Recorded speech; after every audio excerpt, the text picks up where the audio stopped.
तुम्हें ठीक अपने पूरे रुतबे के साथ काम करना है। अरे चले जो शम्मा में हंस कर उसे परवाना कहते हैं।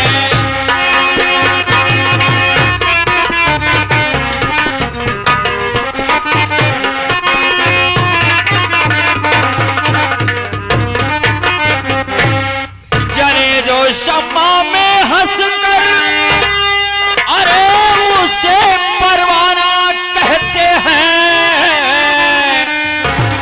और लड़े जो मैदान में डट कर उसे मर्दाना कहते हैं।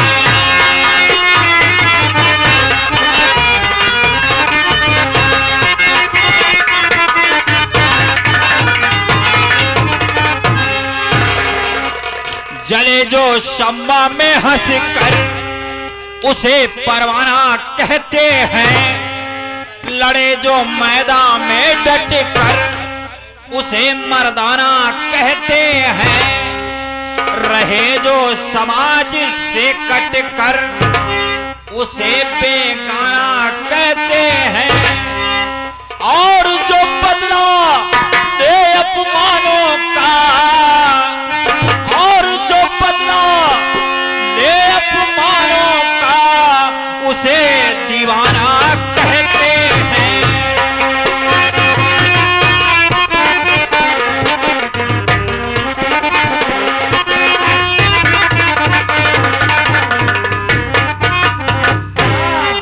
ये छोटी बच्चे सूरज भैया के बच्ची है जो कि 50 किलो में से 21 रुपये का पुरस्कार करती है। पार्टी की तरफ से लाख लाख सा धन्यवाद। और इधर सूरज और चंदा की मौसी जो कि कहली से आई हुई है 21 रुपये का पुरस्कार करती है। पार्टी की तरफ से इन महान भाव को लाख लाख सा धन्यवाद। बैजनाथ लगा दो आग पानी में, शरारत हो तो ऐसी और मिटा दो बेदर जमाने को, बगावत हो तो ऐसी। जय मां भवानी। चलो मंदिर।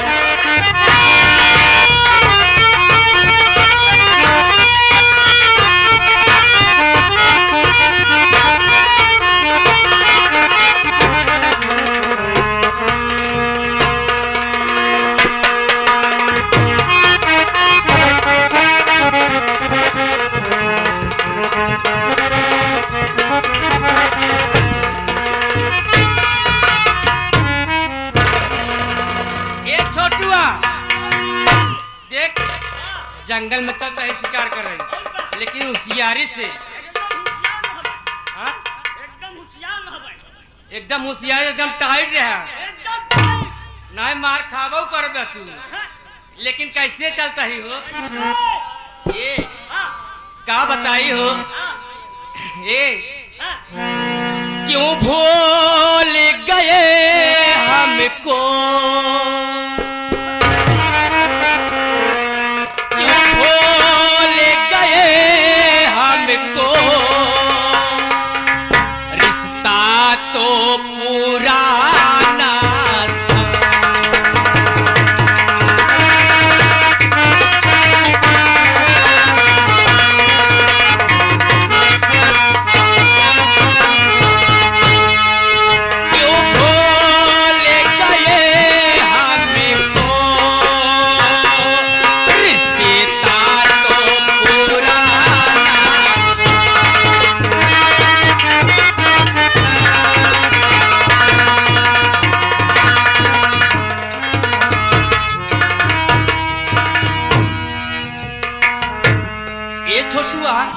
न जाने कैसी आवाज आ रही है, बहुत बढ़िया आवाज आ रही है।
कैसी आवाज आ रही है, क्या बताऊं, मेरा दिल मचल गया।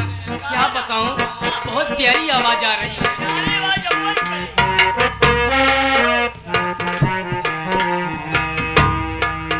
हे अंधा बालक, अंधा बालक अपनी अर्ज सुनावे,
हमारे मान्य महोदय परम आदरणीय दाढ़ी भैया हमारे यानी मंदिर के पुजारी राम सुख सरोज जी की तरफ से 101 रुपए का महान पुरस्कार भैया जी के चरणों में बार बार प्रणाम और आशीर्वाद की कामना है। इस अंधे पर दया किए मेरे भाई। अरे छोटू भैया, अरे कोई है मेरे भाई? भैया ये बताओ कि मैं इस समय कहां पर पहुंचा हूं मेरे भाई? इस समय जंगल में। क्या? जंगल। मैं इस समय भटकते भटकते जंगल में पहुंच गया हूं। भैया। लेकिन भैया मेरी मदद करो मेरे भाई, मुझे कोई अच्छी सी रास्ता बता दो मेरे भाई। मैं उसी रास्ते से पक्की सड़क पकड़ करके कहीं घर चला जाऊंगा मेरे भाई।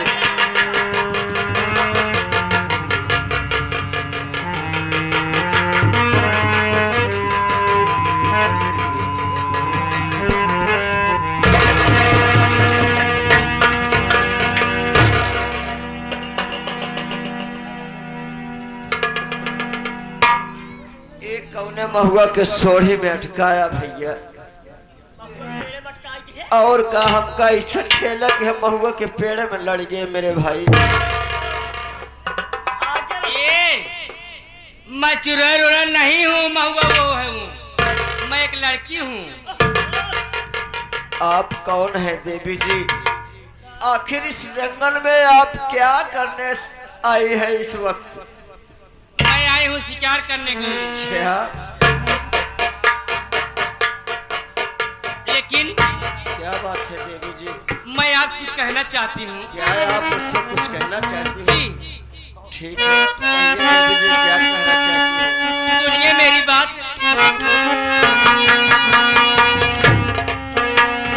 सुनिए मेरी बात।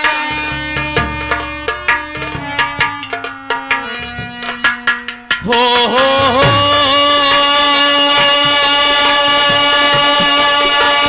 आ, आ,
ते यसियार पीना है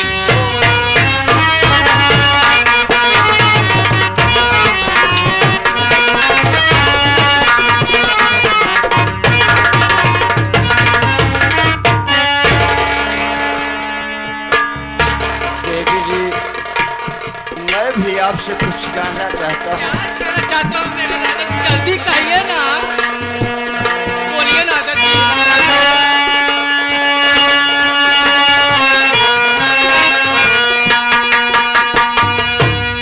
हो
बर्बाद